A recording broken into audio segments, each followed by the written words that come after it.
Pivotal role in the creation of Pakistan, the world's first Islamic republic. Here is a comprehensive overview of his life and the events that shaped his legacy.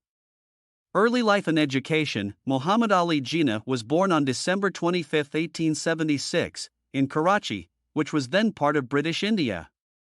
He came from a prominent mercantile family, and his father, Jinnah Bhai Punja, was a successful businessman.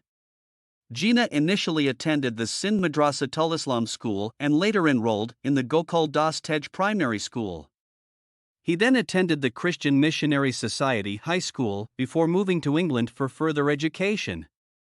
In 1892, Jinnah sailed to London and joined the prestigious Lincoln's Inn to study law. He completed his legal education in 1896 and returned to Bombay, now Mumbai, India, to practice law. He advocated for Hindu-Muslim unity and constitutional reforms within the British Raj. However, he became disillusioned with the Congress's approach, which he believed marginalized the Muslim community's interests. In 1906, Jinnah joined the All India Muslim League, a political party representing the Muslims of British India.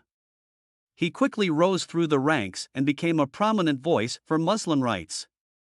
Jinnah worked tirelessly to safeguard the political, social, and economic interests of the Muslims, emphasizing their distinct identity and the need for separate electorates. Leader of the Muslim League, by the 1940s, Jinnah emerged as the undisputed leader of the Muslim League. He championed the idea of a separate homeland for Indian Muslims, known as Pakistan. The Lahore Resolution, passed on March 23, 1940, called for the establishment of independent states for Muslims in regions where they were the majority.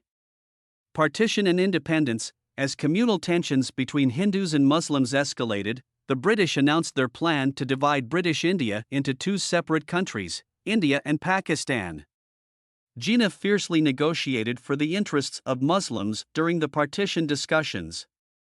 On August 14, 1947, Pakistan was created as a separate nation, with Muhammad Ali Jinnah serving as its Governor-General. The next day, India gained independence from British rule. The partition process resulted in massive violence and the displacement of millions of people on both sides of the border. In Pakistan, he envisioned a nation where all citizens, regardless of their religion, could live with equal rights and opportunities. He emphasized the principles of unity, faith, and discipline as the foundation of the new state. However, Jinnah's time as the leader of Pakistan was short-lived. He faced numerous challenges, including the integration of diverse regions, the resettlement of refugees, and the establishment of institutions.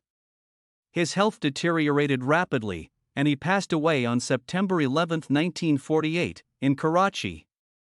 Legacy. Quaid. Azam Muhammad Ali Jinnah's vision and leadership left an indelible mark on the history of Pakistan.